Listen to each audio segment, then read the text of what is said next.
सत्सङ्गत्वे निस्सङ्गत्वं निस्सङ्गत्वे निर्मोहत्वं निर्मोहत्वे निश्चलतत्वं निश्चलतत्वे जीवन्मुक्तिः पुनरपि जननं पुनरपि मरणं पुनरपि जननी जठरे शयनम् इह संसारे बहुदुस्तारे कृपया पारे पाहि मुरा. பஞ்சதசியினுடைய 3 பாகமாக இருக்கக்கூடிய பஞ்சதசி விவேக பிரகரணம், தீப பிரகரணம், ஆனந்த பிரகரணம் அப்படின்னு 3 பிரகரணம். அதுல 3ஆவதாக இருக்கக்கூடிய ஆனந்த பிரகரணம் என்பது 5 அத்தியாயங்களை உடையதாக இருக்கு. அதுல யோகானந்தம் அப்படின்றத பத்தி நம்ம பார்த்துட்டோம். அதற்கு பிறகு அத்வைதானந்தத்தை பார்த்தோம். அப்புறம் அத்வைதானந்தம், அதுக்கு முன்னாடி யோகானந்தம், அத்வைதானந்தம், ஆத்மானந்தம், இப்படி 3த்தையும் பார்த்து இப்பொழுது வித்யானந்தத்தை பார்த்து கொண்டிருக்கோம். எல்லாம் ஒரே பிரம்மானந்தம் தான். இவர் எப்படி ஆரம்பிச்சார் இந்த வித்யானந்தத்தைன்னு சொன்னா, ஞான யோகத்தை பத்தி 11வது அத்தியாயத்துல முதல் அத்தியாயத்துல, அதாவது இவாளை பொறுத்த வரைக்கும் முதல் அத்தியாயம், நம்மளை பொறுத்த வரைக்கும் பஞ்சதசியில 11வது அத்தியாயத்துல ஞான யோகத்தை பத்தி சொன்ன. அடுத்ததுல விவேகத்தை பத்தி சொன்ன. ஆத்மா சத்தியம், தத் வெதிரிக்தம் சர்வம் மித்யா அப்படின்றத ஆத்மானந்தத்துல சொன்ன. அப்புறம் அத்வைதானந்தத்துல ஜெகத்தானது மித்யா, பிரம்ம ஒண்ணுதான் சத்தியம், 2வது தோற்றமே கிடையாது அப்படின்னு சொல்லிட்டு அந்த அத்வைத ஆனந்தத்தை சொன்னோம் 3வது. இப்ப என்ன சொல்ல போறேன் அப்படின்னா, இந்த வித்யானந்தத்தை போகணும். இந்த வித்யானந்தம் என்றால் என்ன? அறிவுனால ஏற்படக்கூடிய ஆனந்தம் அப்படின்னா. இங்க வித்யானந்தம்னா எப்படி புரிஞ்சுக்கிறது அப்படின்னா, ஆத்ம ஞானம் தான் வித்யான்ற சப்தத்துல புரிஞ்சுக்கணும். ஆத்ம வித்யா, ஆத்ம ஞானம், அதுல இருந்து வரக்கூடிய ஆனந்தம் வித்யானந்தம். ஆத்ம ஞானத்தினால வரக்கூடிய ஞானம் என்ன? ஜீவன் முக்தியினுடைய ஒரு நிலை. அந்த ஜீவன் முக்தியில இருக்கக்கூடிய அந்த ஆனந்தமானது நீங்க நினைக்கிற மாதிரி இந்த ஆனந்தம் இல்ல, அது வசத்தியான ஆனந்தம். ஆனாலும் அதுவும் புத்தியினால வரக்கூடிய ஒரு விருத்தி தான். ஆகையினால அவர் என்ன சொன்னார் அடுத்ததுல, 2வது சொல்லும்போது விஷயானந்தசிய வித்யானந்தா தீவிருத்தி ரூபகா, அதுவும் புத்தி விருத்தி ரூபம் தான். ஆனா இந்த அந்த சாதாரண ஆனந்தத்துல வர விருத்தி ரூபங்கள்லாம் என்ன ஆகுது, எல்லாம் டெம்பரரியாக தான் ஆனந்தத்தை கொடுக்கக்கூடியதாக இருக்கிறது. இந்த ஒரு ஆனந்தம் மாத்திரம் வித்யினால வரக்கூடிய ஆனந்தமானது பர்மனண்டா கொடுக்கக்கூடிய ஆனந்தமாக, துக்க அபாவ ரூபமாக இருக்கக்கூடிய ஆனந்தமாக இருக்கு அப்படின்னு சொன்னார். சொல்லிட்டு இந்த வித்யானந்தத்தை 4ஆ பிரிச்சார். 4 விதம் இருக்குப்பா இந்த வித்யானந்தமானது, 4 விதமாக சொல்லப்படுகிறது அப்படின்னாரு. என்ன அந்த 4 விதம் அப்படின்னு சொன்னா, துக்க அபாவம், துக்கம் இல்லாத ஒரு நிலை இருக்க, அது ஒரு ஆனந்தம். இன்னொன்னு, நாம நினைத்தது நடந்து விட்டதையானால் அதனால வரக்கூடிய ஆனந்தம் காம ஆப்திகி. இன்னொன்னு ஒண்ணு இருக்கு, போதும் என்ற மனத்தினால வரக்கூடிய ஒரு சந்தோஷம், ஒரு ஆனந்தம். அது என்ன? கிருதகிருத்யா அகம், நான் செய்ய வேண்டிய காரியங்கள்ல செய்துட்டேன், ஐ டோன்ட் ரிக்வயர் எனிதிங் அப்படின்ற ஒரு கண்டென்ட்மெண்ட் ஒண்ணு இருக்க, அது ஒரு விதமான ஆனந்தம். அதுக்கப்புறம் பிராப்த பிராப்தியம், அடைய வேண்டியதெல்லாம் அடைஞ்சாச்சு, இனிமே எனக்கு என்ன அப்படின்னு நினைக்கக்கூடிய ஒரு கமிட்மெண்ட், ஃபியூச்சர் டிசைரே இல்லாத ஒரு நிலை. இப்படி 4 விதமாக இந்த வித்யானந்தத்தை பிரிக்க போறார். அதுல முதல்ல துக்க அபாவம் அப்படின்றத எடுத்துட்டார்.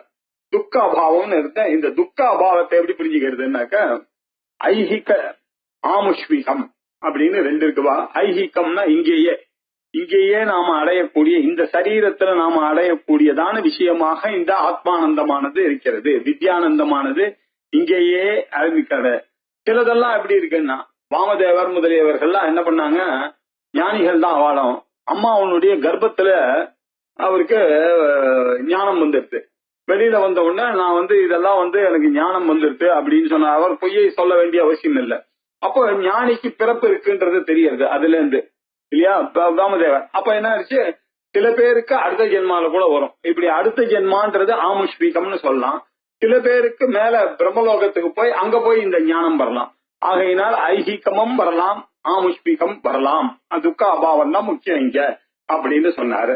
இப்படி சொன்ன பிறகு அவர் என்ன பண்ணாரு, இந்த மூணு சரீர பிருகதாரண்ய உபனிஷத்துல இந்த யுகலோகத்துல வரக்கூடிய ஜீவன் முக்தியை தான் ரொம்ப வசத்தியா சொல்லிட்டு ஆத்மானம் சேத் விஜானியாத் அயமஸ்மீத் புருஷா கிமிச்சன் கஷ்ய காமாய சரீர மனுசஞ்சுவரே அப்படின்னு சொல்லி விசேஷமாக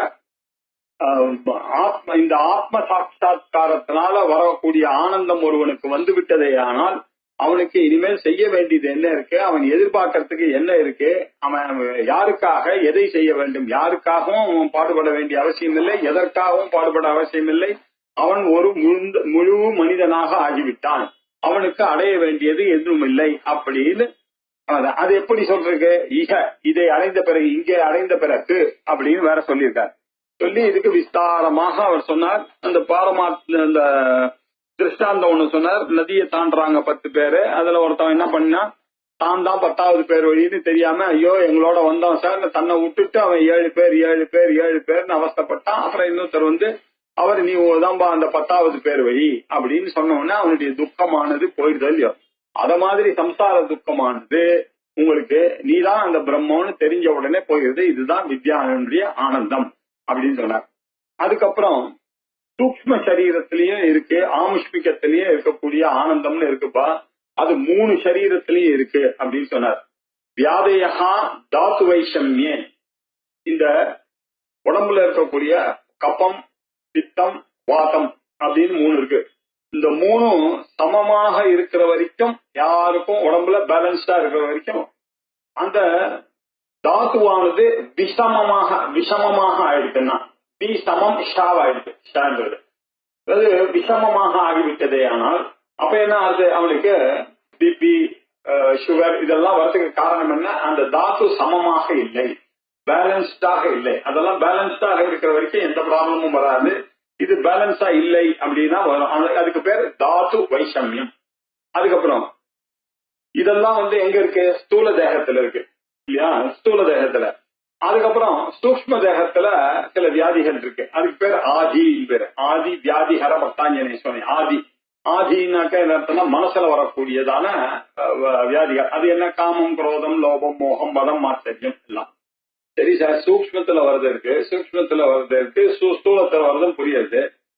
திருஷரீரேஷுன்னு சொல்லிருக்கீங்க, 3வது சரீரம் காரணம். அது என்ன சார் பண்ணிட்டு தூக்கும் போது இருக்கன்னா, நீங்க சாதாரணமா இது 2 பீஜ ரூபத்துல இருந்தது இல்லையா. காத்தால நீங்க எழுந்த உடனே கோபத்தோட எழுந்துட்டீங்க, ஆனால் சூக்ம சரீரமும் உங்ககிட்ட அதே நேற்று ராத்திரி படுத்துக்கும் போது யார் மேல எந்த கோபத்துல படுத்துட்டீங்களோ காத்தால எழுந்த உடனே ஞாபகம் வருது அப்படின்னா பீஜ ரூபமா காரண சரீரத்துல இருந்து இருக்கு இல்லையா.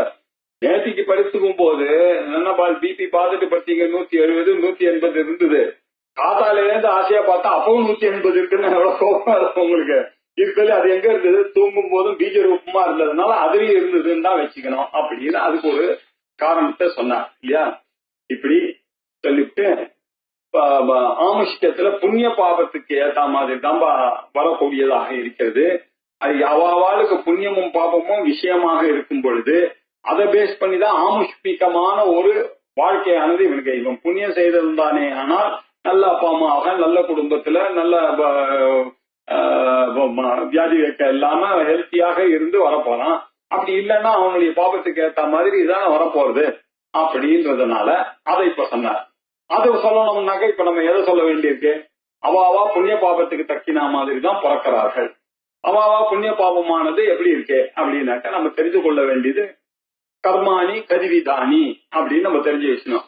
கர்மாக்கள் நமக்கு எத்தனை வேதாந்தத்துல சொல்றது அப்படின்றத பார்த்தோம்னா, ஏன்னா இதுக்கு சொல்லிட்டு இந்த ஸ்லோகத்துல ஒவ்வொன்றுத்துலயும் ஆகாமி கர்மா எப்படி நாட் அப்ளிகபிள், சஞ்சித கர்மா எப்படி நாட் அப்ளிகபிள், பிராரப்த கர்மா எப்படி நாட் அப்ளிகபிள்னு சொல்ல போறாரு. இப்போ சொல்லணும்னா அதுக்கு முன்னாடி நமக்கு சஞ்சித கர்மாவை என்ன புரிஞ்சிக்க வேண்டியிருக்கு, பிராரப்த கர்மாவை புரிஞ்சிக்க வேண்டியிருக்கு, ஆகாமி கர்மான்னா என்னன்னு புரிஞ்சுக்கணும்.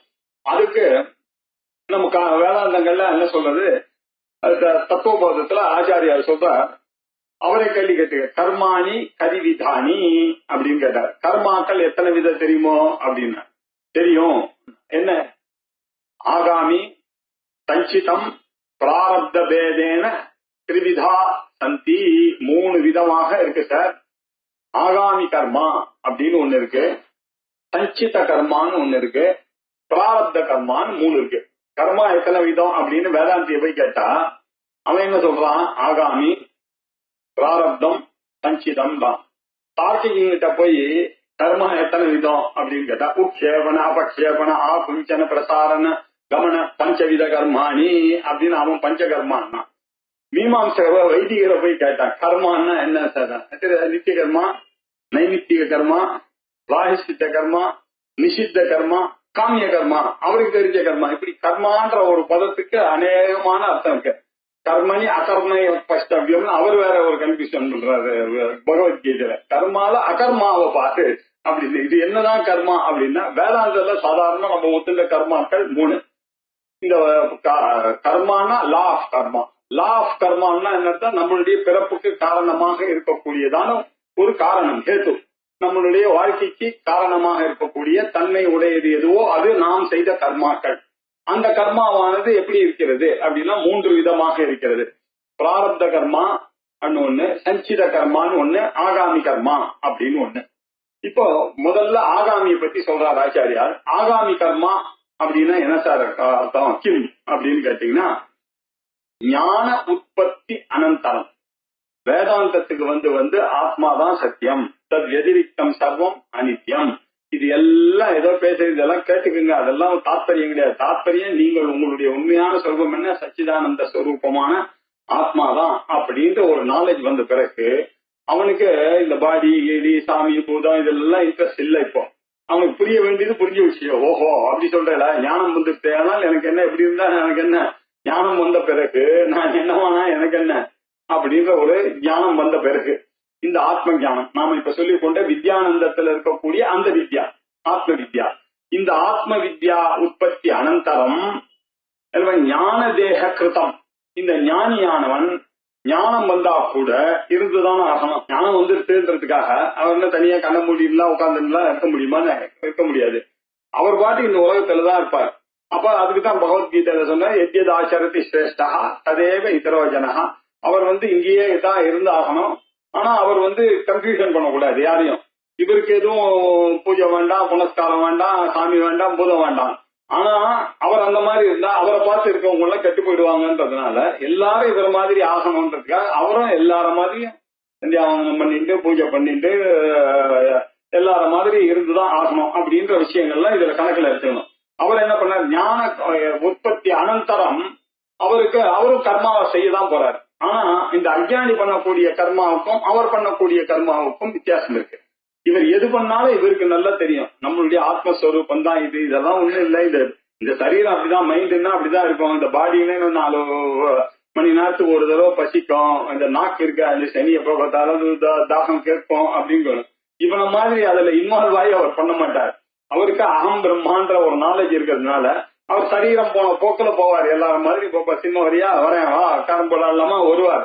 ஆனா அவர் எப்பொழுதும் அந்த ஆத்ம சிந்தனையிலேயே இருப்பார் இல்லையா? அப்படி இருக்கக்கூடியவர் அவரு. எது கர்ம ஞான உற்பத்தி அனந்தரம், ஞானம் உற்பத்திக்கு அப்புறம் எந்த கர்மா இருக்கோ அந்த கர்மாவுக்கு பேர் என்ன, ஆகாமி கர்மா. ஞானம் வந்த பிறகு வரக்கூடிய கர்மா. இப்ப ஞானம் தான் வந்துருத்த, இவருக்கு அந்த கர்மா ஒட்டுமா? ஒட்டவே ஒட்டாது. ஏன்னா இவருக்கு அகங்காரம் மமகாரத்தோட யாரு கர்மா செய்யறானோ அவனுக்கு தான் கர்மாவானது ஒட்ட போகுது.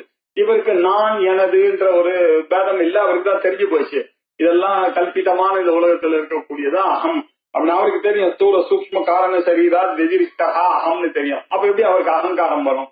இந்த அகங்காரன்றதுக்கு ஒருத்தன் சான்ஸ் கொடுத்துட்டு நானே இந்த பாடியில இருக்கிறவன் நினைச்சிட்டீங்கன்னா ஆச்சு. பொண்டாட்டி புள்ள ஸ்கூலு காலேஜ் நம்ம ஊரு எல்லாம் சேர்ந்து வரும். ஒரு பரிவாரம் சேர்ந்து உன்னுடைய வாழ்க்கைய நாகமாக பண்றதுக்கு வந்துடும். இது மாதிரி அகங்காரமும் மமகாரமும் இல்லாத காரணத்தினால் அவருக்கு நான் என்ற எண்ணத்தோட ஒரு கர்மா பண்ணாததுனால அவருக்கு அதுக்கு உண்டான பலன் புண்ணியமோ பாபமோ இவனை ஒட்டாது அப்படின்னு தீர்மானம். இது ஒரு பக்கம் வச்சுக்கலாம். அப்படியே நமக்கு சந்தேகம் வரும். இதுக்கு முன்னாடி சஞ்சிதத்தை பார்த்துட்டு திருப்பி இவருடைய கேஸுக்கு வரலாம். சஞ்சித கர்மா அப்படின்னா என்ன அர்த்தம் அப்படின்னு ஆச்சாரியால் என்ன சொல்றான்னு பார்ப்போம்.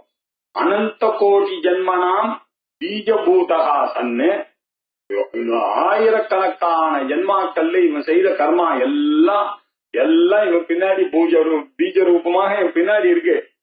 அதுல ஒரு கர்மாவானது இப்போ அப்படி பிரக்டிஃபை ஆச்சு. அதனாலதான் இந்த ஜென்மா வந்துருச்சு. அதுக்கே அவரு 92 வயசு 97 வயசுன்னு பிரம்மா வேற போட்டு வேற அனுப்பிச்சிருக்காரு. அது வரைக்கும் இது எப்படின்னா வெளியில வந்த அம்பு என்னுடைய பின்னாடி இருக்க மூட்டை மூட்டையா இருக்கிறதுல ஒரு மூட்டையானது இப்போ அம்பாய் இப்படி இந்த சரீரத்துல இவ்வளவு வருஷம் இருக்கணும் அப்படின்னு வந்துட்டு எனக்கு பின்னாடி மூட்டை அவ்வளவு இருக்கு. ஏன்னா அனந்த கோடி ஜென்மாக்களாக நான் செய்திருக்கேன். அனந்த கோடி ஜென்மனாம் பீஜபூதா சன்னு எது கர்ம ஜாதம், கர்மாவனால பிறந்தது எல்லாம் என் பின்ன எல்லாம் நான் பண்ணதுதான். போனது நமக்கு என்னெல்லாம் பண்றோமோ எல்லாத்தையும் கணக்க வச்சுட்டு இருக்காரு. நமக்கு யாரும் தெரியாதுன்னு நினைச்சுன்னு அப்படி போகும்போது அவரை தள்ளி விட்டு போனோம்னா அதுவும் கணக்குல வருது. போகும்போது அவருக்கு கணக்குல தப்ப முடியாது. நமக்கு வேணா நம்ம ஆளுங்கெல்லாம் வேற வேற ரூல் போட்டுன்னு அதெல்லாம் பரவாயில்ல சார் அவரை தள்ளி விட்டாரு, இதெல்லாம் சகஜம் தானே சார், அதெல்லாம் ஒண்ணும் சகஜம் இல்லை, அவர் கணக்கு வேற நம்ம கணக்கு வேற இல்லையா. இப்படி இருக்க கர்மஜாதமாக இருக்கக்கூடியது எல்லாம் இதெல்லாம் பூர்வார்ஜிதம், நம்ம சொத்து, நம்ம முன்னாடி போன ஜென்மால அதுக்கு முன்னாடி. இதுக்கு பேர் என்ன? திஷ்டதி தது சஞ்சிதம் கர்மா. இதுக்கு பேர் சஞ்சிதம் கர்மா. சஞ்சி அப்படின்னாக்க பை, ஒரு பேக், ஒரு ஜூட் பேக், அதுல இருக்கக்கூடியது சஞ்சின்னு தெலுங்குல கூட சொல்றாரு, அத சம்ஸ்கிருத பதம் தான் அது சஞ்சி. சஞ்சிதம் கர்மானா மூட்டை மூட்டையா எனக்கு பின்னாடி இருக்கக்கூடியது. அது எப்படி போகும் அதையும் சொல்லுமே. இது இருக்கிறது பிரம்மை வாகம் இது நிச்சித ஜானேன, நானே பிரம்மம் என்ற நிச்சித ஜானம் என்னைக்கு வருதோ அப்ப சஞ்சித கர்மா நஷ்யதி அப்படின்னு எல்லா இவரே கோட் பண்ண போற. இல்ல பகவத்கீதையில சொல்லியிருக்கு, உபநிஷத்துல சொல்லியிருக்கு. அதனால ஞானத்தினாலதான் இது சஞ்சித கர்மாவானது போகும். அதனால இப்ப கவலை இல்லை. சஞ்சித கர்மா எப்படி வேணா விட்டுட்டு போட்டேன், எனக்கு ஞானம் வந்ததுன்னா மொத்த பேகம் காலி அட் ஏ டைம், இல்ல பஸ்மசா துருத்தே அத்தனையும் பஸ்மமா போறது, அதுலயும் கவலை இல்லை. ஞானம் உற்பத்தி ஆச்சுன்னாக்கா ஆகாமி, அதுவும் கவலை இல்லை. அதான் ஞானம் உற்பத்தி ஆச்சு, அது ஏன் ஒட்ட போறது, அது எப்படி புண்ணியம் வந்தா என்ன பண்ண, அது பத்தியும் கேள்வி இல்லை. இந்த மூணாவதா ஒருத்த மாட்டின்னு முடிஞ்சிட்டு இருக்காம இது பிராரப்த கர்மா. பிராரப்தம்னா என்ன? பிரகர்ஷேன ஆரப்தம். இது வெளியில வந்த அம்பு. இது நிறுத்தலாம் முடியாது. நீங்க 97 வயசு நீங்க என்னதான் ஜீவன் முக்தியை அடைந்தாலும் கூட அந்த உங்களுக்குன்னு பிரம்மா எழுதி போட்டாரு இல்லையா. நீங்க பிறக்கிற அன்னைக்கு உங்க அம்மா வயசுல இருந்து பிறக்கும் போது அவர் எழுதி போட்டாரு 97 இயர்ஸ் 37 டேஸ்ன்னு போட்டாருன்னா அது வரைக்கும் நீங்க நடுவுல ஞானம் வந்துச்சுன்னா சஞ்சித கர்மா போகும், ஆகாமி கிடையாது உங்களுக்கு. ரைட்டு, உங்களுக்கு எத்தனை வயசு? நான் 30 வயசுலயே வந்துட்டுன்னு வச்சுங்க இல்லையா. பாக்கி இருக்க இன்னும் 67 வருஷம் நீங்க ஓட்டிதான் ஆகணும். இதே மாதிரி எல்லாரோடையும் சேர்ந்துதான் இருந்து ஆகணும். இப்படி இருக்கக்கூடியதுக்கு பேரு பிராரப்த கர்மா. இதுக்கு என்ன சொன்ன? இதம் சரீரம் உற்பத்திய, இந்த சரீரத்தை உண்டு பண்ண பிறகு இஹலோகே, இந்த லோகத்துக்கு தான் இது அப்ளிகம். இந்த பிராரப்தத்தை வச்சுட்டு நான் எதுவும் பண்ணாலே. இது இப்ப பிரம்மா எனக்கு எழுதி போட்டது 97 வயசுன்னு போட்டது இந்த இந்திக்கு மாத்திரம் தான், இந்த ஊர்ல தான் இது செல்லுபடி ஆகும்னு. அவருக்கு சொர்க்கத்துக்கு எல்லாம் போறதுக்கு அவருக்கு ரைட் இல்ல. அதுக்கப்புறம் நான் வாஜ்பாய் எங்கள் யாகம் எல்லாம் பண்ணாக்க அவர் இன்னொருத்தர் அந்த கணக்கை வச்சுட்டு என்ன சொர்க்கத்துக்கு அனுப்புறதோ இல்ல பித்ருவா என் பையன் பண்ற கர்மாவனால நான் பித்ருலோகம் போறதோ அதெல்லாம் இந்த சரீரம் ஆன பிறகு வரக்கூடியதுக்கெல்லாம் தேட்டேக்க. இந்த சரீரமானதுக்கு வரைக்கும் தான் இங்க பேச்சு. இது எப்படி இருக்கு அப்படின்னா இகலோகத்துலதான் இது. இகலோகே ஏவம் சுகதுக்காதி பதம், சுகத்தையோ துக்கத்தையோ கணக்கு பண்ணி கொடுக்கக்கூடியது நாம இப்ப பண்ணி கொண்டிருக்கக்கூடிய இந்த பிராரப்தத்தினால வந்த இந்த சரீரத்தினால பண்ணக்கூடியது. அதனாலதான் இப்ப ரொம்ப ஜாக்கிரதையா இருக்க வேண்டிய அவசியம் இருக்கு. ஏன்னா அவர் என்ன பண்ணாரு, பிராரப்தம்னு ஒரு பேட்டை கொடுத்தது மாத்திரம் இல்லாம கூடவே அந்த மனுஷன் எனக்கு புத்தி சக்தின்னு ஒண்ணு கொடுத்தாரு. அதை வச்சுட்டு எனக்கு எந்தெந்த ஹோட்டல்ல, இந்த ஹோட்டல்ல மைசூர் பாக் நல்லா இருக்கும், அந்த ஹோட்டல்ல பாதாம் அல்வா சாப்பிட்டாதான் நல்லா இருக்கும், எல்லாம் தெரியும். இந்த எந்த கடையில என்ன புடவை நல்லா இருக்கும், என்ன கடையில எல்லா ஜுவல்லரி நல்லா இருக்கும் அப்படின்னு தெரியறதுக்கு ஒரு பிரெயின் கொடுத்துருக்காரு இல்லையா. அந்த பிரெயினை நீங்க அதெல்லாம் செலவழிக்க நீங்க யாருன்றதுக்கு யூஸ் பண்ணீங்களா அப்படின்றதுக்காக தான் அவர் கொடுத்தாரு. அதை யூஸ் பண்ணி நீங்க பண்ண வேண்டிய பாபகர்மாவிலேயே தடுத்து இருக்கலாமே. உங்களுக்கு தான் இவ்வளவு விவேக சக்தி இருக்கு, இன்டெலெக்ட் இருக்குல்ல, இன்டெலெக்ட வச்சுட்டு நீங்க அதை மிஸ்யூஸ் பண்ணக்கூடாது. மிஸ்யூஸ் பண்ணாம கூடவே உங்களுடைய ஃப்ரீவில்லையும் யோசிச்சு நீங்க அடுத்த ஜென்மா இல்லாம இந்த ஜென்மாவிலேயே நல்ல அம்பாளை பிரார்த்தனை பண்ணி அந்த அம்பாளுடைய கிருபையின் மூலமாக ஒரு குருவனுடைய லாபத்தை அடைந்து, அந்த குருவனுடைய கிருபையின் மூலமாக சாஸ்திர லாபத்தை அடைந்து, அந்த சாஸ்திரத்தின் மூலமாக நானே ஆத்மா எனக்கூடிய அந்த ஆத்ம லாபத்தை அடைஞ்சிங்கன்னா ஜீவன் முக்தி. இப்படி அடைஞ்சு அந்த பிராரப்தத்தை போக்கிக் கொள்ள வேண்டும். அது போன பிறகு அப்படி ஞானம் வந்தாலும் அது இருக்கும் இருந்துட்டு போட்டான். உங்களுக்கு தான் எப்ப ஞானம் வந்துட்டா உங்களுக்கு ஏன் எங்க அட்டாச்மெண்ட் வரப்போகுது? அது வலிச்சா என்ன, வலிக்கலன்னா என்ன, இந்த உடம்புல எது இருந்தாலும் என்ன, உங்களுக்கு அது தெரிய போறது இல்லை. ஆனால் நீங்க எல்லாரும் எதிர்க்கையும் நான் எல்லாரும் மாதிரி நடிச்சுட்டு இருக்க போறீங்க. ஆமாப்பா ரொம்ப டயர்டா இருக்குன்னு. ஒன்னும் டயர்ட் இல்லை, அவருக்கு தெரியும் நானே பிரம்மன்னு. எப்படி இருக்கேன்? ஊராருடைய பார்வையில உங்களுக்கு நீங்க சஃபர் பண்ற மாதிரி இருக்கீங்க. ஆனா உண்மையிலேயே ஞானம் வந்தவனுக்கு ஆகாமி கிடையாது. லாஜிக்கலா பார்த்தோம், சங்கீத கர்மா பொசிக்காச்சு, பிராரப்த கர்மா இருக்கா போல தோன்றது. ஆனா உண்மையிலேயே யோசிச்சு பார்த்தா ஞானியினுடைய ஆங்கிள் இல்ல, பாக்குறவர்கள் ஆங்கிள் இருக்கு. அதனால சுதியானது என்ன சொல்லுது, பிராரப்த கர்மா ரெண்டு விதமா இருக்குப்பா. பாக்குறவன் அஜ்ஞானியா இருக்கான் இல்லையா, அவனுக்கு தெரியும் ஐயோ இவ்வளவு பெரியவர் கஷ்டப்படுறாரு, அவர் ஆத்ம ஞானி, அவர் என்ன உண்மையிலேயே கஷ்டப்படுவாரான்னு. இவர் அவரை பார்த்து சொல்றான், இப்படி கஷ்டப்படுறாங்க என்ன சார் பிரயோஜனம், ஞானி அவ்வளவு பெரியவரா இருக்காரு அவரு, ஆனாலும் நம்மள மாதிரி நிக்க முடியல, உட்கார முடியல, டெய்லி மருந்து சாப்பிட்டு இருக்காரு, அவரு குண்டா இருக்காரு, எப்ப பார்த்தாலும் மருந்து எடுத்து வாயில போட்டுக்கிறாரு, எல்லாம் என்ன சாமின்னு சொல்றோம் இல்லையா, இல்ல பரிதாபப்படுறோம், என்ன பாவமா இருக்க அப்படின்னு. இந்த பிராரப்தம் யாருடைய ஆங்கிள் பார்க்கலாம், அவருடைய ஆங்கிள் இல்ல, நம்மளுடைய ஆங்கிள் பண்றோம். இது ஒரு ஆர்குமெண்ட். இன்னொரு பிரச்சனை இங்க வந்துட்டு, இப்ப ஆகாமி கிடையாதுன்றீங்க, இது பிராரப்தம் அவருக்கு கவலை இல்லை, அஞ்ஞானிகளுக்கு தான் சொன்னீங்க, சஞ்சிதான் அழிஞ்சு போச்சு, எல்லாம் சரி சார். என்னதான் சொன்னாலும் ஞானம் வந்த பிறகு இந்த ஊர்ல அவர் இருக்கதானே இருக்காரு. அவர் இங்கேருந்து கிளாஸுக்கு வர்றாரு இல்லையா, அவரு வரும்போது எத்தனை வைரஸ் கொண்டுட்டே வர்றாரு, அவரு காலில் செருப்பு போடுறாரு, எவ்வளவு வீட்டுல பெருக்கிறாரு, எவ்வளவு அவர் என்ன வீட்டுல நறுக்கிதானே சாப்பிடுறாரு, அவரும் காய்கறியா, அது உள்ள எத்தனை பாம்பம் பண்றாரு அவரு இல்லையா, அடுப்பு ஏற்றிக்கிறா, அவரும் பாய்லர்ல தானே போடுறாரு, அந்த எத்தனை புழு இருக்கு தெரியுமா அந்த விறகுல, அந்த விறகு வச்சுதானே அவர் சமைக்கிறாரு. எத்தனையோ பேர் இந்த பாவம் சும்மா விடுமா, எல்லாருக்கும் ஒரே கணக்கு தானே, அது ஞானி அஜ்ஞானின்னு பார்த்து சுடுமா நெருப்பு. இவர் ஞானி, இவருக்கு சில்லுன்னு இருப்பார், இவர் அஜ்ஞானி அதற்கு சுடுவான் அப்படின்னு சொல்லுமா.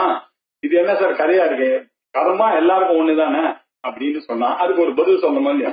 அதுக்கு சாஸ்திரம் என்ன சொல்லிட்டு, இது ரொம்ப சிம்பிள்பா, ரொம்ப தெரிஞ்ச மாதிரி கேக்குற நீ, இருந்தாலும் நான் சொல்றேன், அவருக்கும் புண்ணிய கர்மா பாப கர்மா இருக்கு, ஆனா அவருக்கும் ஒட்டாது, ஆனா இருக்கு, நீ சொல்ற மாதிரி வச்சுப்போம், இருக்கு அவருக்கு இருக்கு. அது எப்படி போகும்னா, அவரை யார நிந்தனை பண்றாளோ அவருடைய பேட் கர்மா அவர் கொண்டதெல்லாம் இவருக்கு போய் சேரும், அவர் டிரான்ஸ்பர் பண்ணி விட்டுருவார்.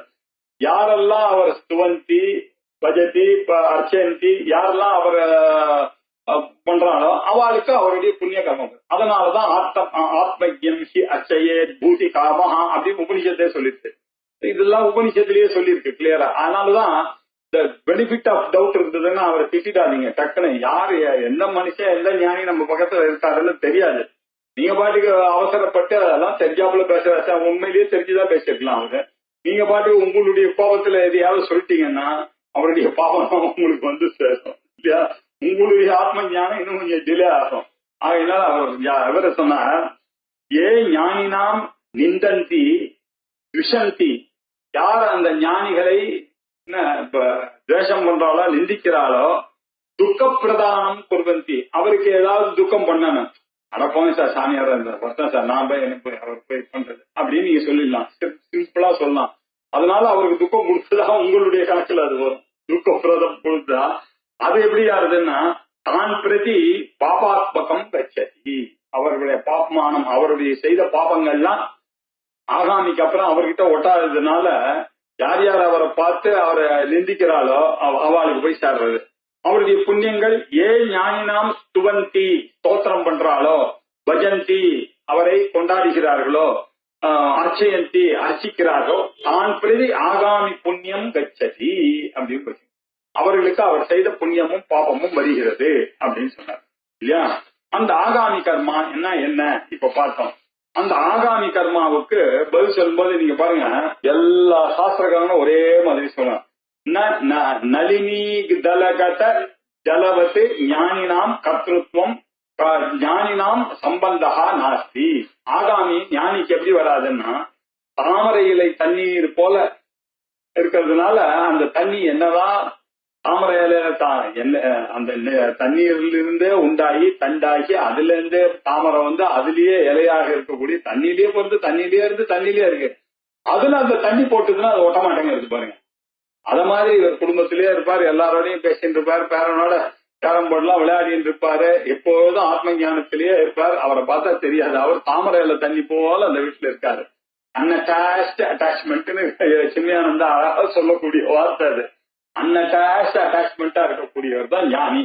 அப்ப என்ன எக்ஸாம்பிள் சொல்றா எல்லாரும், தாமரையால தண்ணி போல வீட்டுல இருக்கணும், அதுதான் பிராக்டிஸ். அதேதான் பகவான் சொல்றார், பகவத்கீதையிலேயே சொல்றார், நளினி தலகத ஜலமதி தரளம் தத்துவ ஜீவிதம் அதிசேஷபலம். எல்லாரும் அந்த நளினி தலம் எப்படி இருக்கோ அதே மாதிரிதான் அன்அட்டாச்சா தான் இருக்கணும். யார் கையிலும் ஒவ்வொரு அதிசயமானது காமிக்காதீங்க அப்படின்னு சொல்றது. எல்லாருக்கிட்டையும் அட்டாச்சா இருக்கிறது தப்பு இல்லை, ஆனா ஓவர் அட்டாச்மெண்ட் தான் வேண்டாம். அன்அட்டாச்ட் அட்டாச்மெண்டோட எல்லாருக்கிட்டையும் இருந்தா நமக்கு போடலாம். அவ இல்லைன்னா கூட நம்ம we can continue. ரொம்ப ஓவர் அட்டாச்மெண்ட் வச்சுட்டு அவர் இல்லைன்னாக்கா நான் இல்லாம போனேன்னா அப்ப எதுக்கு உங்களுக்கு இன்டெலெக்ட் கொடுத்ததெல்லாம் வேஸ்ட். எமோஷன்லாம் இருக்கிறதுக்காக எவ்வளவு கொடுத்தது, இதையும் புரிஞ்சு போக வேண்டும். வந்து இன்டெலெக்சுவலாகவும் எல்லாத்தையும் அனுபவிக்கும். எமோஷன்ல கொஞ்ச நாள் இருக்க வேண்டியதுதான், அதுக்காக இன்டெலெக்சுவலாகவும் இருக்கு. மனுஷனா வந்தா சாகதானே சாகும், அதுவும் தெரிஞ்சுதானே இருக்கணும் அப்படின்னு சொல்றதுனால இன்டெலெக்சுவலா இது நளினி தலம் எப்படி இருக்கோ அப்படி போகணும்னு சொல்லியிருக்கு இல்லையா. அதே பஞ்சதசிக்காரரும் சொல்றார். எதுக்கு ஆகாமி வரும்போது இப்ப பார்க்கலாம். 13வது ஸ்லோகம். யதா புஷ்கர பர்ணேஸ்மின் அபாம் அஸ்லேஷனம் ததா வேதனாத் ஊர்வம் ஆகாமி கர்மணோ அஸ்லேஷனம் புதே.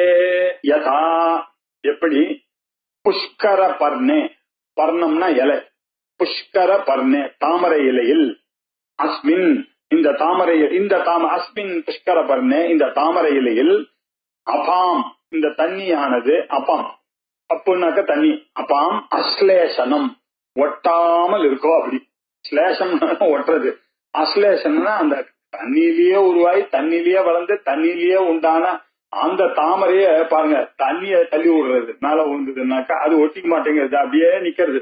அது தாமரை இலை மேல அந்த தண்ணியானது அப்படியே நிக்கிறது, உள்ள போக மாட்டேங்கிறது, இழுத்துக்க மாட்டேங்கிறது, தள்ளி விட்டுறதுன்ற அர்த்தம், அது உள்ள சேர்த்துக்கலன்ற அர்த்தம். இப்படி அபாம் அஸ்லேஷனம் ததா எப்படி இருக்கோ அதே மாதிரிதான் தாமரை இலையில எப்படி ஜலமானது ஒட்டுவதில்லையோ, யதா தாமரை தண்ணியானது ஒட்டுவதில்லையோ ததா அதே மாதிரிதான் வேதனாத் பூர்வம் அறிந்த பிறகு. எதை அறிந்த பிறகு? ஆத்ம ஞானத்தை அறிந்த பிறகு. ஏன்னா டாபிக்கே வித்யானந்தம் தானே. வேதனாத் என்னன்னா அறிந்த பிறகுன்னு அவர் சொன்னா, எதை அறிந்த பிறகு? ஜீவனும் பிரம்மமும் ஒன்று என்று அறிந்த பிறகு, அதுதான ஞானம். ஜீவ பிரம்ம ஐக்கிய ஞானம் வந்த பிறகு, ஊர்துவம் அதற்கு பிற்பாடி மேலே அந்த ஞானம் ஏற்பட்ட பிறகு, ஆகாமி கர்மனஹா பின்னாடி வரக்கூடிய அந்த கர்மா, அதுக்கு பேர் என்ன பேரு? ஆகாமி கர்மா. அது அஸ்லேஷனம், அது ஒரு நாளும் ஒட்டுவதில்லை, தொடுவதில்லை. யார? புதே ஞானியை.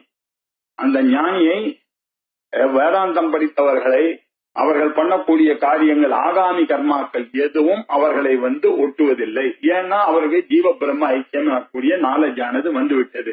அந்த நாலேஜ் வந்துருச்சுனால ஃபர்ஸ்ட் ஸ்டெப்னு இனிமேல் பட்ட அவளுக்கு கர்மா. ஏன்? அவருக்கு அகங்காரம் மமகாரம் ரெண்டுத்தையும் புரிஞ்சுட்டார். அவர் அகங்காரம் இந்த பாடியை நானுன்னு நினைக்க போறது இல்லை. ஆனால அவருக்கு மமகாரத்திலயும் எமோஷனல் அட்டாச்மெண்ட் கிடையாது, இன்டெலெக்சுவல் அட்டாச்மெண்ட் தான் இருக்கு அவருக்கு. அதான் இந்த ஊர் இருக்கிற வரைக்கும் இந்த பாடி இப்படிதான் இருக்கும், அதோட இருக்கணும்னு இருக்கிறதுனால அவருக்கு தான் அப்படின்ற எண்ணம் இல்லாததுனால அவருக்கு இந்த கர்மா ஒட்ட போவதில்லை. கர்மா ஒட்டலைன்னாக்க திருப்பி திருப்பி பிறப்பி எடுக்கிறதுக்கு சான்ஸ் இல்லை. அவர் ஒரு தடவை ஞானம் வந்துட்டுன்னா அமிர்தத்துவம் வந்தாச்சு அவருக்கு அப்படின்னு ஒரு செட்டு. இப்ப ஆகாமிக்கு பதில் சொல்லியாச்சு. அடுத்தது இப்போ இஷிகா திருணதூலஸ்ய வன்ஹிதாக க்ஷணாத் யதா ததா சஞ்சித கர்மாஸ்ய தக்தம் பவதி வேதனாத். இஷிகா திருணம் முஞ்சை புல். திருணம்னாக்க திருணாமுல் ஞாபகம், புல்லு. இஷிகா திருணம் முஞ்ச புல். இஷிகான்னு ஒரு வெரைட்டி ஆஃப் இருக்கு, நம்ம தர்பை வெரைட்டியில இருக்கும், நாணல் வெரைட்டி. இஷிகா திருணம் அப்படின்னா முஞ்சப்புல் அப்படின்னு. அந்த முஞ்சப்புல்ல நடுவுல ஒரு நூல் மாதிரி ஒண்ணு இருக்கும், அது பஞ்சு மாதிரி இருக்கும். அந்த பஞ்சானது அப்படி நீங்க நெருப்புல போட்டா ஜஸ்ட் காணாமையே போயிடும். அது அது அது நெருப்பி அதனுடைய துகள் கூட நம்ம கண்ணுக்கு தெரியாம அப்படிதான் ஞானிக்கு ஞானம் வந்தா போறதுக்கு சஞ்சீத கர்மா ஞாபகம் வச்சுக்கணும். அதுக்காக இந்த நம்ம ரசிச்சு பார்க்கணும். ஏன்னா பெரிய விஷயம், நம்ம சஞ்சீத கர்மாவை போக்குறதுக்கு நம்ம கிட்ட வழியே இல்ல, இது ஒண்ணுதான் வழி இருக்கு. ஆனா நல்லா தெரிஞ்சுக்க வேண்டிய இசிகா திருண, இசிகா எனக்கூடிய முஞ்ச திருணம், முஞ்ச புல்லுல இருக்கக்கூடிய தூலமாக இருக்கிறது பஞ்சு போல இருக்கக்கூடிய தூலசிய வன்னி தாகா, அது என்ன பண்ணா அந்த அக்னியில அது போட்டீங்கன்னா அந்த அக்னி தாகமானது அது என்ன பண்ணும், க்ஷணாத் ஒரு க்ஷணத்துல வசிக்கிடும். ஒரு க்ஷணத்துல அந்த பஞ்சுல ரொம்ப மெல்லிசா இருக்கக்கூடிய பஞ்ச அது அந்த நெருப்புல காமிச்ச உடனே அது ஒரு நிமிஷத்துல க்ஷணாத் போயிடும். யதா, இது புரிஞ்சுது இல்லையா? இப்படி பாருதுன்னு ததா, அதே மாதிரிதான் சஞ்சித கர்மா அவருடைய சஞ்சித கர்மாக்கள் எல்லாம், சஞ்சித கர்மாக்கள் எல்லாம் தக்தம் பவதி, அப்படிதான் பொசுங்கிறது. நீங்க இவ்வளவு வருஷம் இப்ப கவலைப்பட்டவங்க அனந்த கோடி பூர்வார்ஜிதமாக நீங்க இருந்தீங்க, அதெல்லாம் சும்மா சொல்றது. நீங்க உங்க பின்னாடி இருக்குதான் ஒரு நிமிஷத்தான் வேதாந்த கிளாஸுக்கு வந்தாச்சுன்னா அது போட போகுது. இப்ப நமக்கு என்ன கவலை, இதுக்கு முன்னாடி எவ்வளவு ஜென்மா இருந்தா என்ன, நான் எப்படி இருந்தா உங்களுக்கு என்ன? இப்போ நமக்கு வேதாந்த இந்த ஜென்மால நமக்கு லக்கு கிடைச்சிருது, நமக்கோ தெரிஞ்சிருது நானே பிரம்மான்னு. இதுக்கப்புறம் என்ன கவலை சஞ்சிதத்தை பத்தி? ஏன்னா அந்த சஞ்சித கர்மா எல்லாம் பொசிங்கியாச்சு, ஆல்ரெடி போயிடுச்சு. அதனால நீங்க அதை பத்தி கவலை பண்ண ஆகாமி இனிமே இல்ல, சஞ்சிதம் இல்ல அப்படின்னா என்ன அர்த்தம்? பிராரப்தமும் இல்லன்னு தான் அர்த்தம், நம்ம புரிஞ்சுக்க வேண்டியது. ஆனா சில பேர் என் மேல இருக்கிற கோபத்தில் இல்ல சார், இவருக்கு இன்னும் பிராரப்தம் இருக்கு சார், இவரு சொன்னா இருக்கட்டமே, நமக்கு என்ன ஆச்சு, அவருக்கு சந்தோஷத்தை கொடுக்கட்டமே, கொஞ்சம் திட்டட்டமே, என்ன ஜாலிதானே, அவருக்கு ஆசை. வேற யார போய் திட்டுவாரு? என்ன மாதிரி ஒரு லட்டா கிடைக்க மாட்டார் இல்லையா? அப்படின்னா அவர் யார போய் பிரைஸ் பண்ணுவாரு? அவர் யார பிரைஸ் பண்ணாலும் யார பார்த்தாலும் அவர் கோபம் வருது. அவர் பெரியவர் நினைச்சிட்டு சார் நீங்க தான் மகான்னு நமஸ்காரம் பண்றாரு, பக்தி ஆச்சாரிய பக்தி பண்ணட்டமே, என்ன இப்போ எல்லாம் ஒண்ணுதான் நமக்கு, இதுவும் ரைட்டு அதுவும் ரைட்டு. இப்படி சஞ்சித கர்மா எப்படி போயிட்டு தக்தம் பவதி, எப்படி வேதனாத் அறிந்த பிறகு இல்லையா? அப்படியே முன்னாடி இருந்த கர்மாவானது இப்போ ஞானத்தினால வேதத்தினால இப்ப என்னத்து தக்தம் பவதி, முழுக்க பஸ்பமாக ஆகிவிட்டது. இசிகா திருண தூலஸ்ய வன்னிதாக க்ஷணாத், வன்னிதாக க்ஷணாத்னு படிக்கூடாது. ஏன்னா க்ஷா முன்னாடி விசர்க்கம் வந்துருக்குனாக்க அந்த விசர்க்கத்தை தனியா தான் படிச்சு ஆகணும். அதனால வன்னிதாக க்ஷணாத் யதா, க்ஷணத்துல போயிடுறதோ யதா எப்படி, ததா சஞ்சித கர்மாசிய என்னுடைய சஞ்சித கர்மாவானது தக்தம் பவதி அவனுக்கு எரிக்கப்பட்டதாக ஆகிவிட்டது. அப்படின்னா வேதனாத் அறிந்த பிறகு. இத 2-3 சாஸ்திரத்துல எக்ஸாம்பிள், இந்த பஞ்சு மாதிரி எரியறது உடனே போயிடுறதுன்றதுக்கு இந்த எக்ஸாம்பிள் சொல்லுவாங்க. சில பேர் என்ன சொல்லுவாங்கன்னா, எரிஞ்ச கயர் இருக்கு இல்லையா, எரிஞ்ச கயரை பார்த்து இவன் பாம்புன்னு நினைக்கிறான். அது கயர் எரிஞ்ச பிறகு கயர் ஷேப்லயே இருக்கும், கொஞ்ச நாளைக்கு அது இருக்கும், காத்து அடிக்கிற வரைக்கும் இருக்குமோ இல்லையா, இப்படி இருக்கும். அப்புறம் சில பேர் என்ன சொல்றாங்க, வருத்த கடலை மாதிரி, பாக்கிறதுக்கு கடல் அதே மாதிரிதான் இருக்கும். ஞானி எப்படி இருப்பாரு, அவரும் நம்மள மாதிரிதான் இருப்பாரு, எல்லா மாதிரி சிரிச்சு இருப்பாரு. அவர் ஞானியா இல்லையான்றதே நமக்கு தெரியாது. என்ன கடலை எப்படி இருக்கும், வருத்த கடலையும் அதே ஷேப்ல தான் இருக்கும். நீங்க இப்ப வேர்க்கல வாங்கினாக்கா சமையல் வச்சுக்கிற கடலையும் நம்ம கடையில வாங்கணும் ஒரே மாதிரிதான் இருக்கும், சாப்பிட்டு பார்த்ததால தெரியும். அத மாதிரி ரோஸ், ஆனா அது திருப்பி இந்த வருத்த கடலையானது திருப்பி போயிட்டு கடலையை உண்டாக்க முடியுமா? அப்படி கிடையாது. நம்ம சாதாரண கடலையா இருந்தா அதை கொண்டு போய் நீங்க பூமியில போட்டு நீங்க வச்சீங்கன்னா அதுல இருந்து கடலையானது வரதுக்கான சான்ஸ் இருக்கு. இப்போ இந்த ஞானியினுடைய உடல்லாம் அவருடைய கர்மா எல்லாம் தக்தம் ஆயிட்டு, அதுக்கப்புறம் அது பலனை கொடுக்காது. இந்த கயர் இருக்க, எரிஞ்ச கயர் இருக்க, அது என்ன பண்ண போறது? அது ஒண்ணும் பண்ண முடியாது, அது எரிஞ்சு போச்சு, அது காத்தடிச்சதுன்னா போயிட போறது அப்படின்னு அது சொல்லுவான். அதுக்காக தான் உங்க ஞாபகம் வச்சீங்கன்னா நம்ம திருப்தி தீப பிரகரணத்துல இந்த 10 பேர் பரமார்த்த சிஷியர்கள் எல்லாம் போனார்கள் இல்லையா, ஒருத்தன் எங்கள ஒருத்தன் காணும் சார்னு ஒவ்வொன்னு அழுதாங்க, போய் முட்டிண்டாங்க அப்படின்னு அந்த எக்ஸாம்பிள்ல சொல்லியிருப்போம் உங்களுக்கு ஞாபகம். முட்டிண்ட உடனே கடையில ஒரு பம்பு வந்தது. எதுக்காக சொல்றது அது அப்படின்னா, இப்போ இவர் சொல்லிட்டார் 10வது பேர் வழி இருக்கான்னு அவனுக்கு சேர்ந்து அப்பாடான்னு அவனுக்கு சந்தோஷம் வந்துடுது. ஆனாலும் அவன் தலையில முட்டின்றதுனுடைய எஃபெக்ட் கொஞ்ச நாளைக்கு இருக்கு. அது மாதிரிதான் பிராரப்த கர்மா இருக்கும். இது ஒரு எக்ஸாம்பிள் இல்லையா இருக்கும். அதே மாதிரி இவன் பயந்துன்னு அங்க பாம்பு இருக்குன்னு ஓடி வந்தான், படபட சார் பாம்புன்னா, இங்க வா நான் கூட்டணும், நான் வர பயப்படாது போ, நான் பாம்பு பிடிக்க எனக்கு தெரியும் வா அப்படின்னு லைட்டா போட்டு பார்த்தோன்னே, என்னப்பா நீ பெல்ட்டை போட்டு வச்சுட்டு இதை போய் பாம்புன்னு ஒண்ணு, ஐயோ பார்த்தா நான் பாம்புன்னு நினைச்சேன் சார்னு அழிச்சியா இருக்கேன். அப்பவும் அந்த வேர்க்கிறதோ இல்லையா அவனுக்கு, அந்த படபடப்பு இன்னும் நிக்கல. அவன் வச்சு பாத்தீங்கன்னா ஸ்டெதோஸ்கோப் வச்சு பாத்தீங்கன்னா அவனுக்கு படபடப்பு இருக்கும், தானே அடங்கும். அத மாதிரி இந்த பிராரப்த கர்மம் கொஞ்ச நாளைக்கு இருக்கும் அப்படின்னு புரிஞ்சுக்கணும். அதுவும் போயிடும் அப்படின்னு அர்த்தம். ரைட்டா? இது எப்படி சொல்றாரு பாருங்க.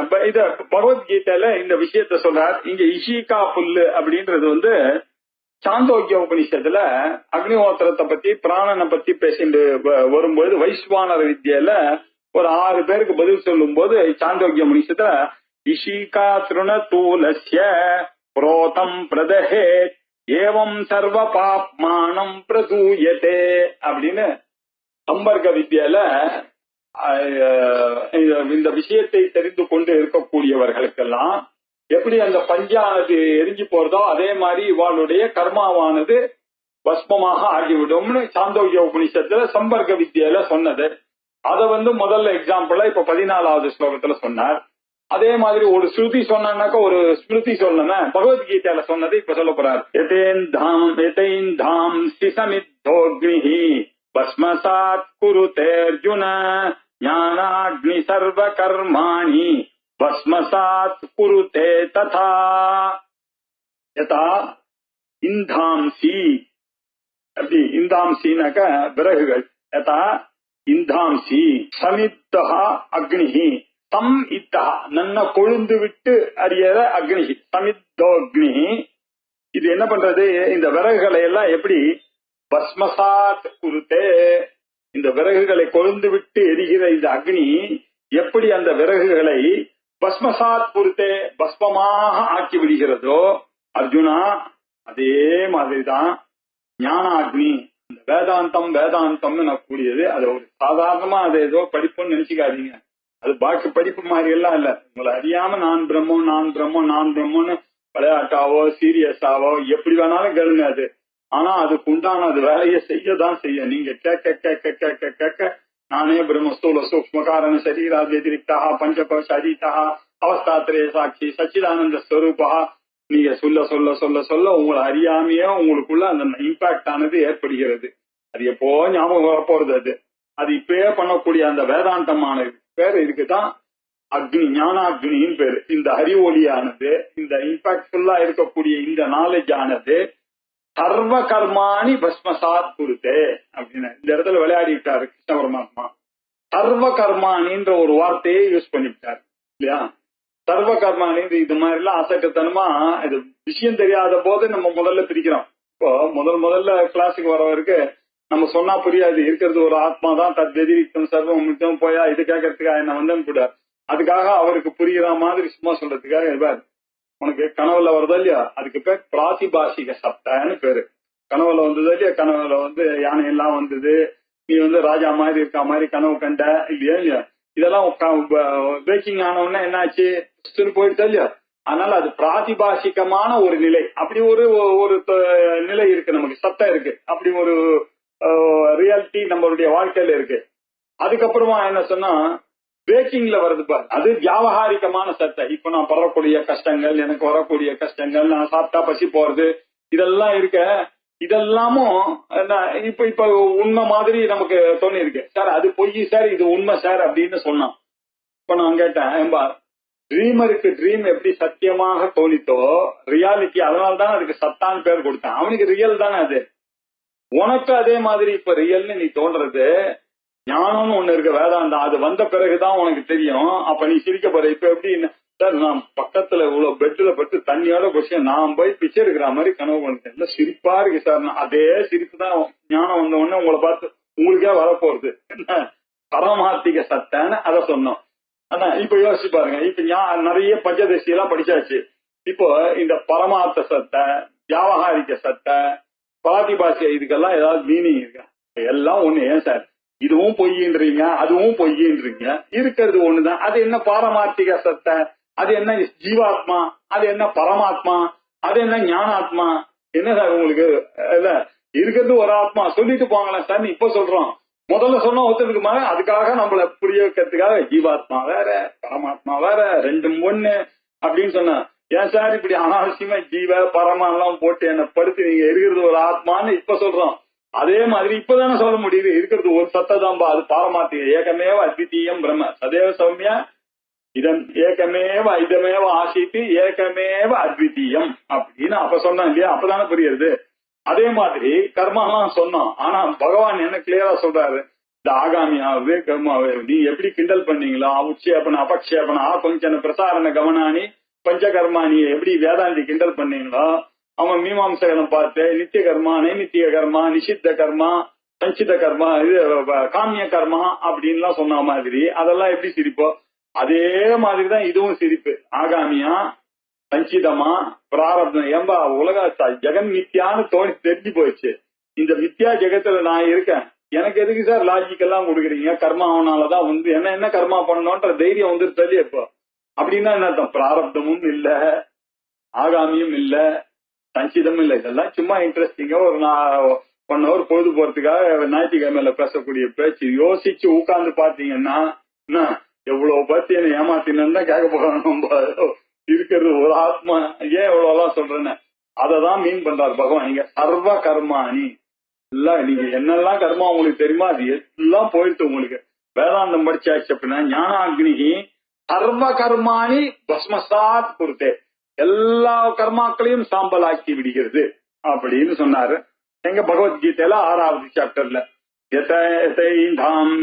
சமித்தோக்னி பஸ்மசாத் குருத்தே அர்ஜுன ஞானாக்னி சர்வ கர்மாணி பஸ்மசாத் குருத்தே ததா. இன்னொன்னு அதே பகவத்கீதையில இருந்து யஸ்ய நாஹங்கிருதோ பாவஹ புத்திர் யஸ்ய ந லிப்யதே அத்வாபி சயிமான் லோகான் நஹந்தி ந நிபத்யதே.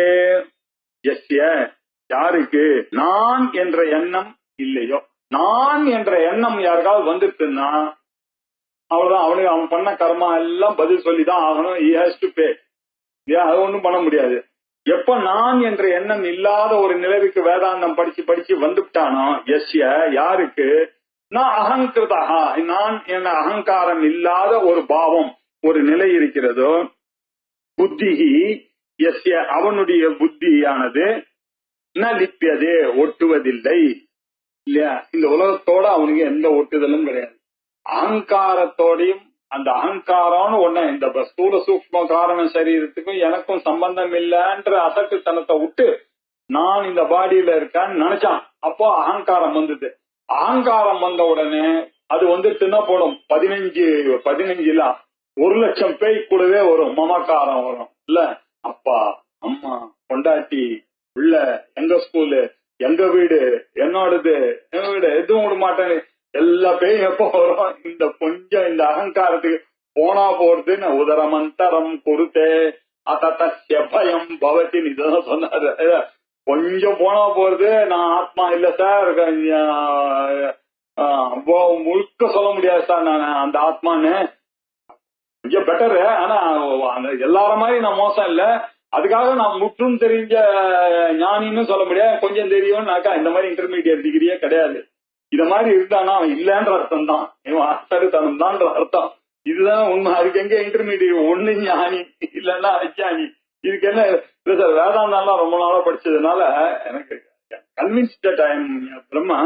ஆனா நமக்கு காத்தாலே தான் அது மாதிரி எல்லாம் இருக்க முடியுமா சார் அப்படின்னு சொன்னா இதா ரெண்டுங்க பழக்க தோஷத்துல இவனுக்கு இன்னும் ஞானம் வரலன்ற. ஞானம்னா அவன் ஏன் பயப்பட போறான், ஏன் அந்த அகங்காரத்தை கொஞ்சம் வழி விட்டதுனால எல்லா பேயும் வந்து சேர்ந்து எல்லாரும் வந்தோடனே இப்ப அவனுக்கு ஏத்த மாதிரி இவன் பண்ண இவருக்கு ஏத்த மாதிரி நம்ம பண்ணோம் இல்லையா.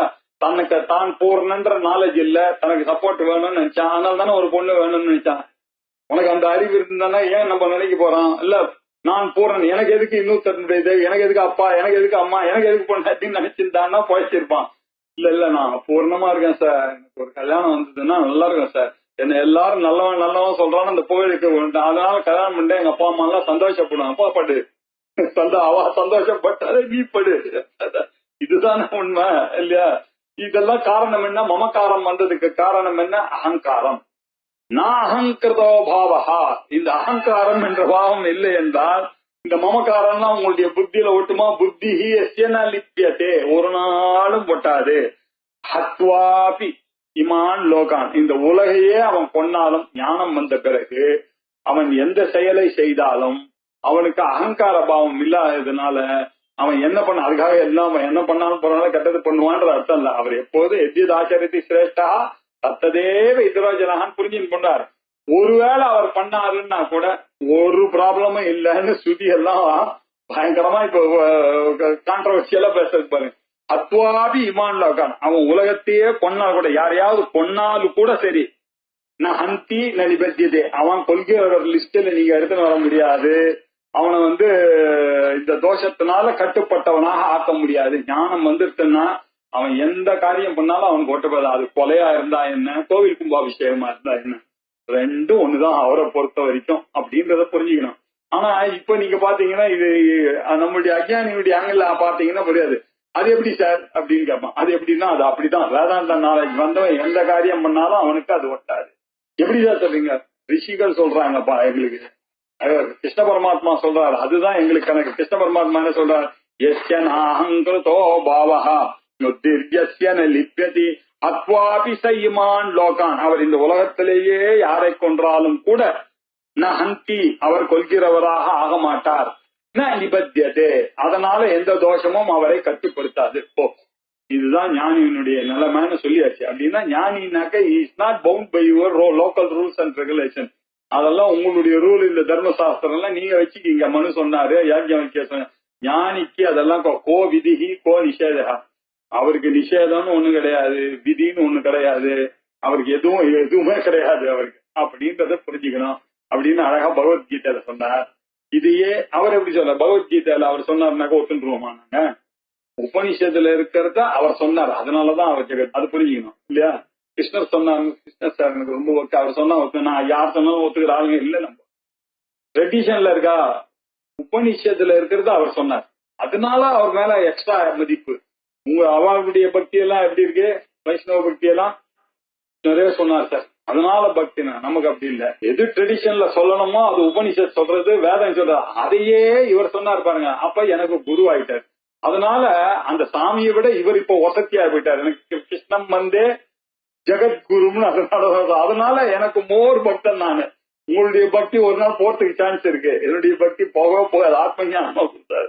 அது இப்படி வச்சுட்டு இருக்கான். இப்படி இருக்கக்கூடிய பகவான் சொல்றாருன்னா பின்னாடி ஒரு உபனிஷத் இருக்கணும் இல்லையா? அந்த உபனிஷத் என்ன? கௌஷீதகி உபனிஷத் அப்படின்னு ஒரு உபனிஷத். அதுல சொல்றது கொஞ்சம் கஷ்டமான ஸ்லோகம் தான், படிச்சுட்டு மறந்துடுவோம். மாதா பித்ரோர்வதஸ்தேயம் ப்ரூணஹத்யான்யதீத்ரிஷம் ந முக்திம் நாசயேத் பாபம் முகாந்திர்ன நஷ்யதி. மாதா பித்ரோஹோ வதஹ, அம்மாவையும் அப்பாவையும் கொன்னா கூட அவனுக்கு பாபம் இல்ல. அது அந்த காலத்து ஸ்டைல்ல ஸ்ருதி எல்லாம் ஒரு விஷயத்த சொல்லணும்னாக்க கொஞ்சம் கடினமா சொல்லக்கூடிய விஷயம், ஆனா ரொம்ப பயப்படக்கூடாது. ஆனா அதுல இருக்கக்கூடிய தாத்பரியத்தை புரிஞ்சுக்கலாம். அப்பா அம்மாவை கொண்டாலே ஒண்ணு இல்லைன்னாக்கா நீங்க விடுங்க அப்படின்னு அர்த்தம். அப்படின்னா என்ன அர்த்தம்? வார்த்தையில கொண்டா கூட கொன்னது தானே, அப்படி வச்சுக்கலாம். நம்ம இந்த காலத்துக்கு ஏத்த மாதிரி வார்த்தையில சொன்னா கூட சொன்னது தானே. விருத்தாசிரமத்துக்கு அமிச்சாலும் கொன்னா மாதிரி தானே. அப்படி இருந்தா கூட அஜ்ஞானிகள் எல்லாம் பண்ணா அது தப்பு, தர்மசாஸ்திரம் தடுக்கிறது. ஆனா ஞானி பண்ணா இந்த லாஜிக்ல அவர் வரமாட்டார். அவர் என்ன வேணாலும் பண்ணலாம். மாத்ரா பித்ரோர்பதஹா, அப்புறம் தேயம் திருடுறது, இதெல்லாம் எதுக்காக சொல்றதுன்னா இதெல்லாம் தர்மசாஸ்திரத்துல கொடுமையான விஷயங்களா சொல்லப்பட்டிருக்கிறது. வேறுபட்ட கொடுமையான விஷயம் கூட ஞானிக்கு கிடையாதுன்னு நீங்க புரிஞ்சுக்கணும்னு சொல்றதுக்காக அந்த விஷயங்களை சொல்றது. தேயம் அப்படின்னா திருடுதல். ஏன் திருடுதல் ரொம்ப போட்டேன்? என்ன சார் இன்னொருத்தர ஹர்ட் பண்ணுது, அதுல இருந்து நான் ஒரு வைரம் எடுத்துன்னு வந்துட்டேன்னா, வைர நெக்லஸ் எடுத்துன்னு வந்துட்டேன்னா அன்னைக்கெல்லாம் எவ்வளவு ஃபீல் பண்றீங்க. ஒரு பாட்டுக்கு ஆத்துக்காரர் திட்டுறாரு, பசங்க எல்லாம் வேற கேள்வி கேட்கறது, அம்மா நீ எப்போதுமே இப்படிதாம்மா, நீ ஒண்ணு எதுவுமே உனக்கு வச்சுக்க தெரியாதுன்னு வாங்க. அப்பா அம்மன்னு இனியும் மாட்டு பண்ண வந்தது இல்ல தெரியும், நீ அசடுதான்னு எத்தனை திட்டுகள் பாருங்க.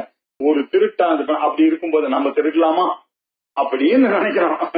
அதுக்காக திருடுன்றது மோசம் இல்லையா? ஒருத்தருக்கு ஹர்ட் பண்ணது, அவ எவ்வளவு பேர் அந்த வீட்டுல ஆயிடுச்சு, இதே மாதிரிதானே எனக்கு ஆச்சுன்னா அப்படிதானே நம்ம பாக்குறோம் எல்லாத்தையும் இல்லையா?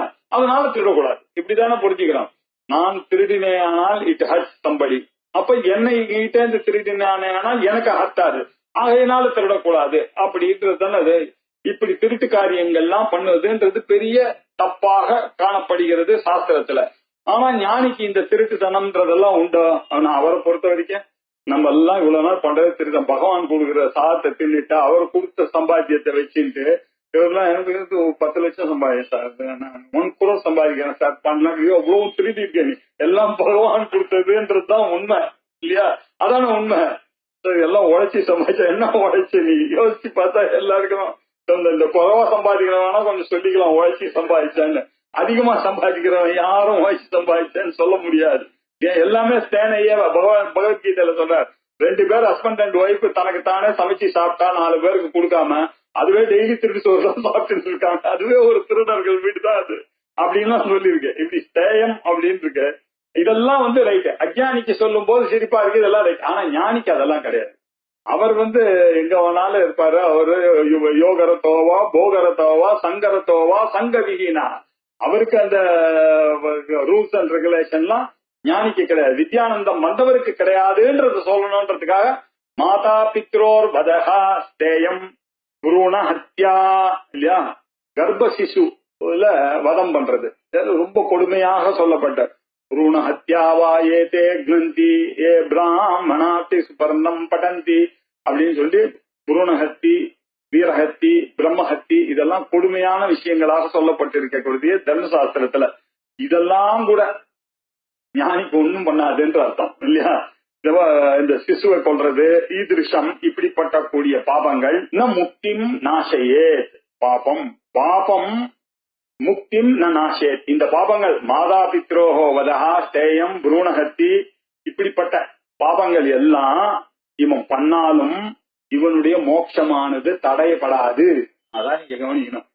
இவனுக்கு பிரம்ம ஞானம் வந்து விட்டதே ஆனால் வேதாந்திக்கு இது எதுவும் அவனுடைய மோட்சத்தை தடை கொடுக்கக்கூடிய இல்ல அவருக்கு ஒண்ணும் தடை இல்லை. அவர் ஞானிதான். சுகாந்திகி முகாந்திகி நஷ்யதி. இவனுக்கு பாருங்க, இந்த திருடுறவன் எல்லாம் மூஞ்சிலேயே காமிச்சு கொடுத்துரும். அவன் சொல்றதையே சிபிஐ காரன் கண்டுபிடிச்சிருவான். ரைடுக்கு வந்தான்னாக்க அவர் பாக்குற பார்வை, அவர் பாக்குற பார்வை முக காந்தி இருக்குமா? இருக்காது இல்லையா? அப்பா அம்மாவை பண்ணவன் உள்ளுக்குள்ள பண்ணிட்டானே தவிர உள்ளுக்குள்ள ஃபீல் தானே பண்ணுவான். ஐயோ இப்படி பண்ணிட்டேனே, இவ பேச்ச பேட்டு கேட்டு நான் அப்படி பண்ணிட்டேனேன்னு பயப்பட்டுட்டோம். வாய்ப்புக்கு இந்த ஆள் பேச்ச கேட்டு நம்ம தான் அசடுத்தனம் பண்ணிட்டாலும் முகக்காந்தியில காமிச்சு கொடுத்துரும். தேனமோ புரூணஹத்தியோ மாதா பித்ருவதமோ காணும். ஆனா இவருக்கு இதெல்லாம் ஏதாவது அஃபெக்ட் ஆகும்னு நினைக்கிறீங்க? இந்த ஞானிக்கு நீங்க அவரை திட்டினாலும் அவருக்கு தெரிய போறது இல்ல. அப்பாவையோ கொண்டுட்டாரு சார்னு ஒரு ஞானியை பார்த்தா அப்படியா கொன்னா அப்படின்னு கேட்டு போறாரு. அப்படின்னா அவருடைய முகக்காந்திகி நஷ்யதி. அவருடைய மூஞ்சியில இருக்கக்கூடிய காந்தி தேஜஸ் இருக்கு இல்லையா, அவர் ஞானின்னு, அது போகவே போகாது. அதை வச்சு கண்டுபிடிச்சிடலாம் ஒருத்தர் ஞானியா இல்லையான்னு.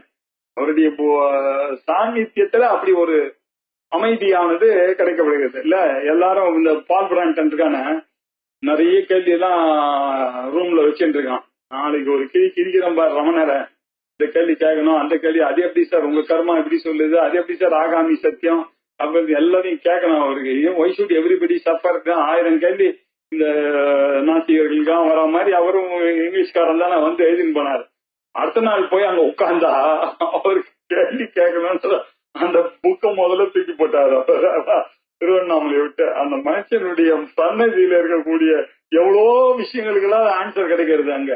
அவருடைய முக காந்தி அப்படி இருந்தது. நமக்கு மன அமைதியோ அதை அவர்கிட்ட கேட்கணும்னு தோணல, எழுந்து வரணும்னு தோண மாட்டேங்குது. அதுக்கப்புறமா எல்லாரும் சொன்னோன்னா அவர் எழுந்து போனோடனே எல்லாரும் எழுந்து போனா அப்பதான் அவர் புரிஞ்சுக்கிட்டாரா ரமணர் யாருன்னு. இதெல்லாம் சொன்னார் போல இருக்கு அந்த பிராமணன் என்கிட்ட ரூம்ல இருக்கும்போது. நான் புரிஞ்சுக்கல.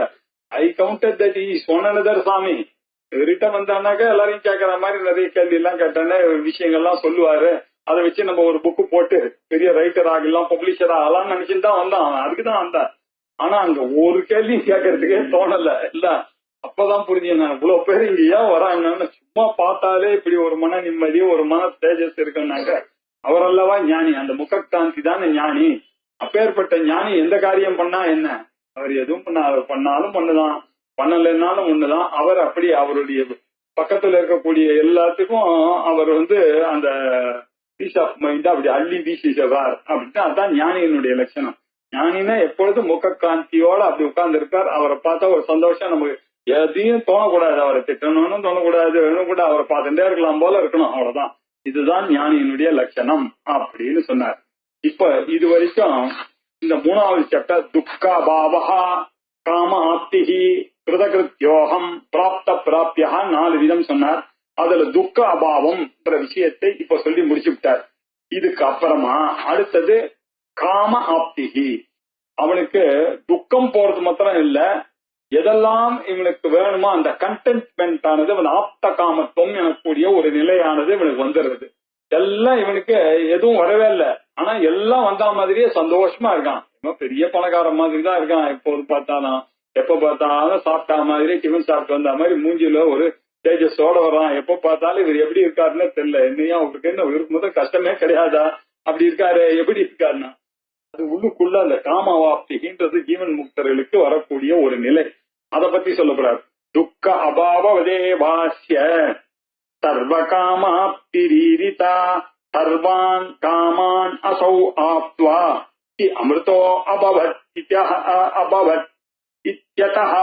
ஐத்திரேய உபனிஷத்துல சர்வான் காமான் ஆப்த்வா அமிர்தஹ சமபவத் அமிர்தஹ சமபவத் அப்படின்னு முடிச்சாரு.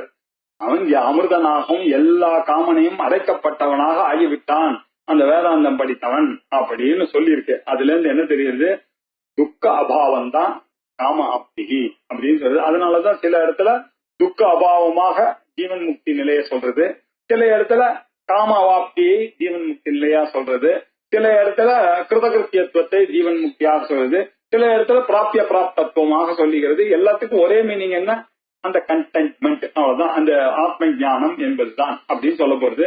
இந்த 18ல இருந்து 37 வரைக்கும் இந்த சுகப்பிராப்தியை பற்றி சொல்ல போறார், காம அவாப்தியை பற்றி சொல்ல போகிறார். இதை அடுத்த வாரம் பார்ப்போம். ஓம் பூர்ணமத பூர்ணமிதம்